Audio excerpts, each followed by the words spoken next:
Mike and Tony, what would you guys say is the state of your offense right now? Well, I think right now we're just obviously the emphasis is third down conversions.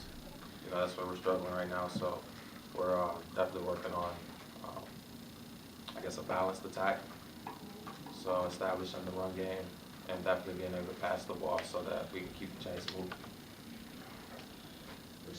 Yeah, and we all know that we're a great offense and we can be a great offense, but I think we need to execute more and make plays. And we talked a lot about how in this past game that one play makes a difference. We just need to execute and make all the plays that we can make.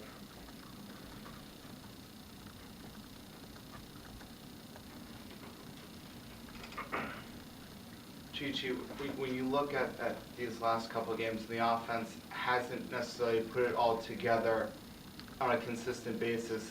Is it tiring as a defense to keep going out there knowing you kind of have to make a stop and hope your offense can get back going? It's not tiring. I mean, we work hard in the offseason to make sure we're the best conditioned team. So we're out there, we're able to make plays sometimes, but we just got to be able to bail our offense out sometimes, and they bailed us out plenty of times before. So it's a team game. So both teams just have to be clicking on all cylinders.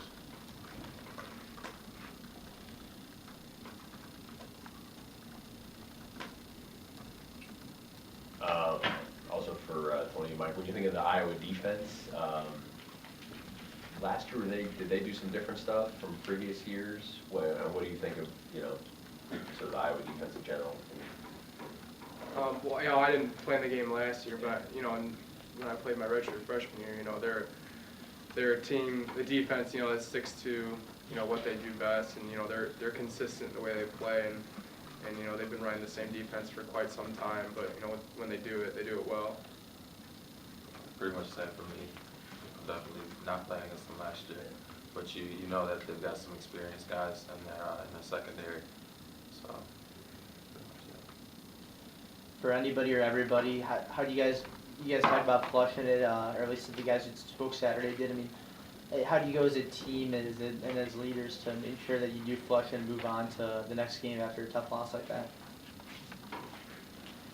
I think that's one thing that Coach Fitz has been drilling, every week, no matter if it's a win or a loss, and it's just getting over it and move on. And another thing is, they say is, don't let Nebraska beat you twice, which is, we lost to them this past week, and don't let this game affect, the way you prepare or think going on to playing Iowa, and flushing it, moving on, learning from the loss, and growing from it.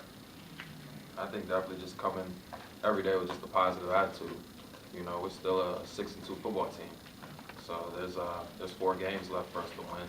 So just taking it, one day at a time, one game at a time. So just coming with that positive attitude, ready to work, coming, that consistently preparing for victory. So I think just one game at a time, and we'll just go from there.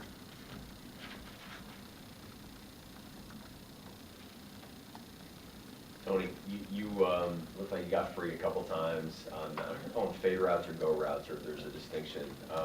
And Trevor looked like he just kind of came up a little short on those. Can you talk about those plays, and is that something that, like, in practice you really focused on a little more to sort of get the spot exactly right? Well, I mean, I think we went 1 out of 4, so definitely there's some room for improvement.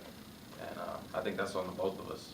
When Trevor throws my way, he's counting on me to make that play. So regardless where he puts the ball, that's my job to come up with the completion.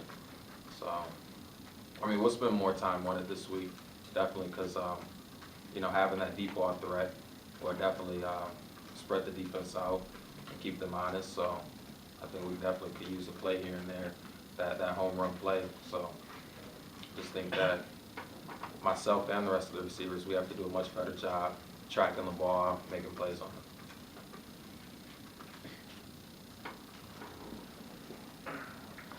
Chi Chi, what have you seen of this Mark Wiseman running back for Iowa? What have you seen of him on film?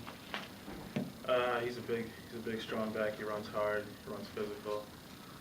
Just about like every running back we've seen. They run the ball efficiently. He runs hard. So we just got to do fundamentals and read our keys. We should be fine.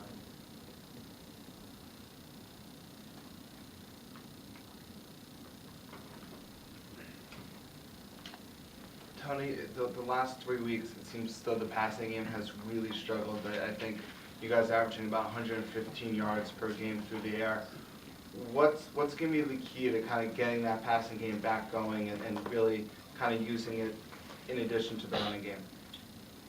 I mean, I don't really see much changing other than obviously the results, but we're going to prepare the same way as we have. The coaches are going to coach the same way they have, but obviously the execution has to be better. So I think just going out there and making plays, like it's as simple as that. You got to catch the ball, you got to get open, and simple as that.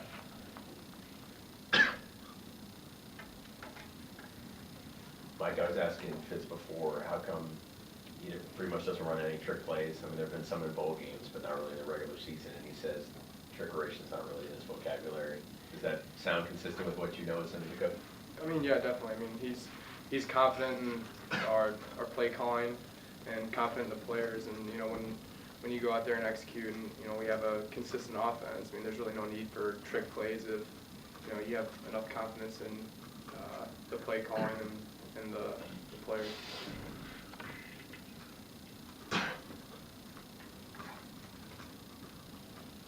Other questions for the guy? All right, thank you, again.